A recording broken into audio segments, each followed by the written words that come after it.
Hello students, हम लोग पढ़ रहे हैं फिजियोलॉजी। और फिजियोलॉजी की लास्ट क्लास में हम लोग पढ़ रहे थे फिजियोलॉजी ऑफ रेस्पिरेशन।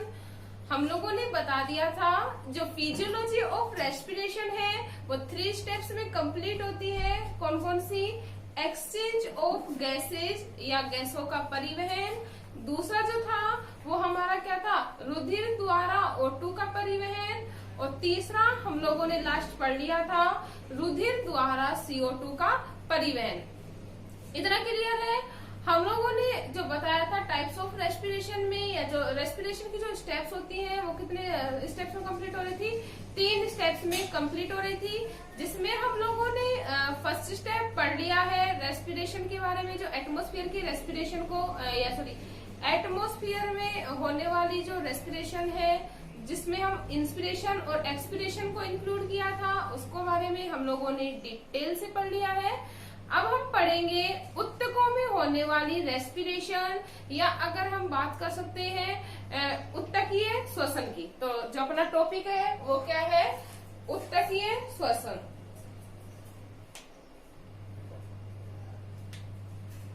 जो पहले हम लोगों ने पढ़ा वो कैसा था?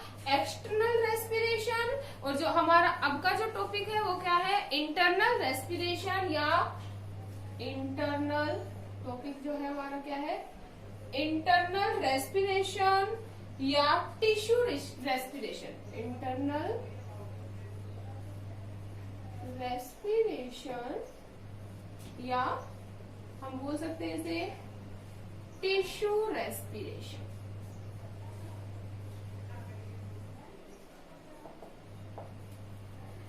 फर्स्टली हम लोग जान लेते हैं व्हाट इज इंटरनल रेस्पिरेशन या व्हाट इज टिश्यू रेस्पिरेशन। जैसा कि नाम है टिश्यू रेस्पिरेशन या आंतरिक रेस्पिरेशन। टिश्यू रेस्पिरेशन मतलब ऊतकों में होने वाली जो श्वसन की क्रिया है उसे ही क्या कह रहे हैं? Tissue respiration. क्या कहेंगे?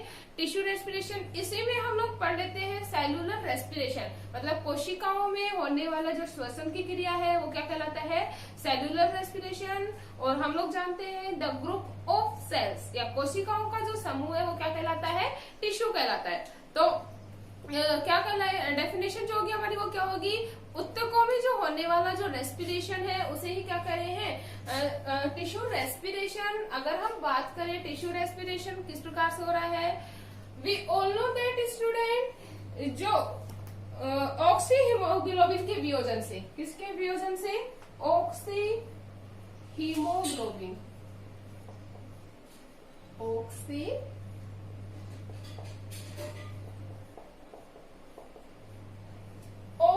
हीमोग्लोबिन के वियोजन से निष्कासित ऑक्सीजन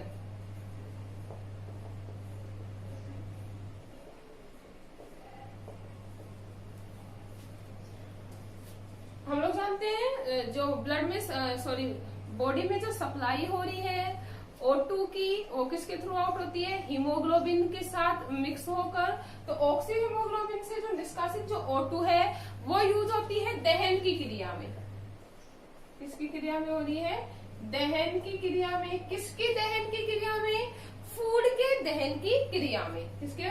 फूड के या भोजन के दहन की क्रिया में यूज होती है। और भोजन के दहन के द्वारा, किसके द्वारा? भोजन के दहन के द्वारा क्या बनेगी? एक तो एनर्जी।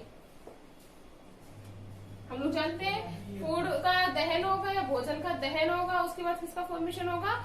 एनर्जी का फॉर्मेशन होगा। साथ ही साथ दहन की क्रिया में O2 हम लोग यूज कर रहे हैं और CO2 का क्या कर देते हैं? छोड़ देते हैं। प्लस CO2 क्या हो जाती है? निष्कासित। यही हम लोगों ने पढ़ा है कि क्या हो रहा है? O2 ऑक्सी हीमोग्लोबिन से O2 निष्कासित हो रही है। O2 निष्कासित होकर यूज हो रही है फूड के दहन में। फूड के दहन से हम लोगों को पता है जैसे ही फूड का दहन होगा ऑक्सीजन जरूरी होता है फूड के दहन के लिए, क्योंकि हम लोग वैसे भी we all know that student कि जो O2 गैस है वो दहन की क्रिया में उपयोग होती है, चाहे वो कोई भी दहन हो उसमें दहन प्रक्रम में यूज होती है। ठीक है, दहन के द्वारा किसका दहन होगा भाई? फूड का। किसका दहन होगा? फूड का दहन होगा। किसका निर्माण होगा? एनर्जी का फॉर्मेशन होगा और CO2 क्या हो जाएगी? निष्कासित हो जाएगी। इतना क्लियर है?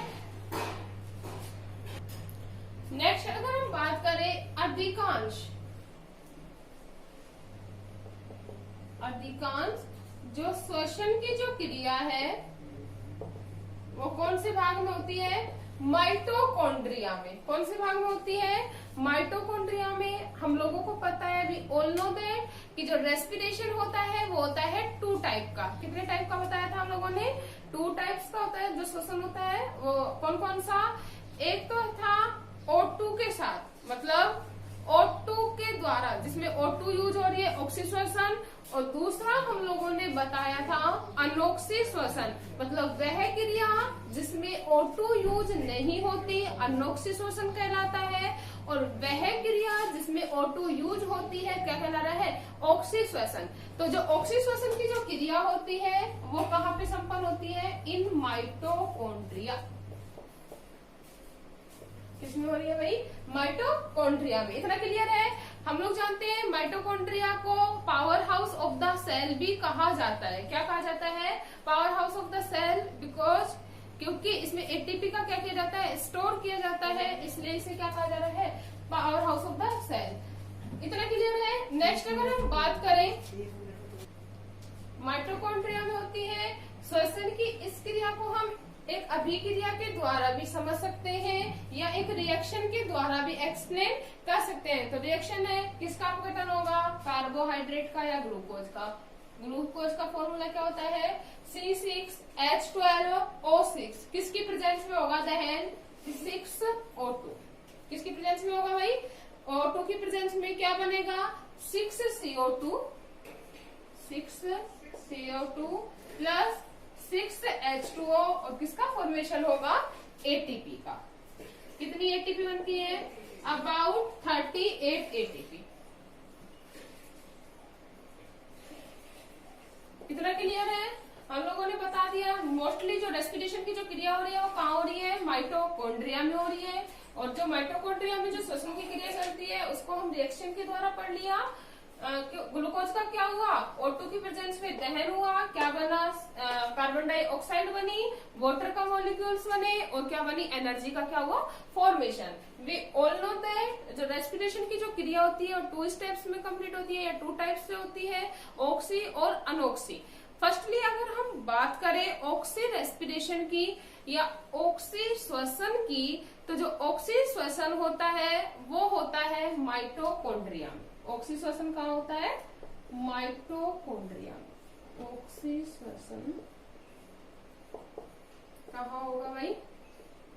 माइटोकॉन्ड्रिया में होता है।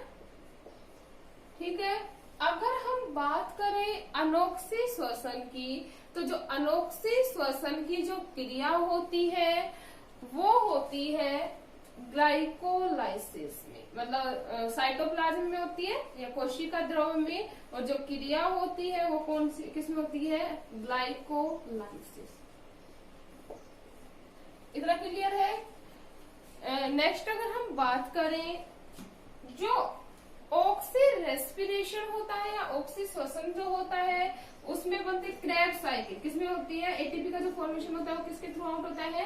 क्रेब्स साइकिल, TCA साइकिल, इनमें होता है। जबकि जो अनोक्सी श्वसन है वो जो होता है वो कहाँ हो रहा है? साइटोप्लाज्म में। और कौन सी प्रोसेस के थ्रू आउट एटीपी का फॉर्मेशन होता है? ग्लाइकोलाइसिस की ग्लाइकोलाइसिस की क्रिया के द्वारा एटीपी का फॉर्मेशन होता है। वी ऑल्सो नो दैट कि जो ऑक्सी श्वसन होता है उसमें जो एटीपी होगी वो ज्यादा बनती है इन कंपेयर टू अनोक्सी श्वसन। क्यों? बिकॉज अनोक्सी श्वसन में जो फूड होता है उसका कंप्लीटली क्या नहीं होता? दहन नहीं होने की वजह से अनोक्सी श्वसन के द्वारा एनर्जी का फॉर्मेशन कम होता है, जबकि ऑक्सी श्वसन में पूर्ण रूप से दहन होने की वजह से फूड का जो एनर्जी होगी वो अधिक मात्रा में बनती है। इतना क्लियर है?